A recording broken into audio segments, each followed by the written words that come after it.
Hello viewers, in this video I'll show you how to fix YouTube Shorts double tap like option not working problem.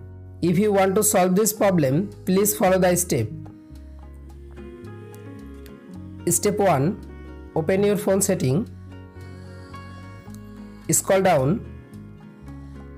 Go to apps. Go to manage apps. Search YouTube application. Go to YouTube application. Click on storage. Again click on clear data. Tap on clear cache data. Step 2. Open Play Store. Tap on search. Update your YouTube application latest version.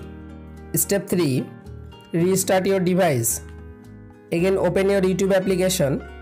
You can follow all of the steps to fix YouTube Shorts double tap like option not working problem. If this video helpful for you, please subscribe our channel and like this video.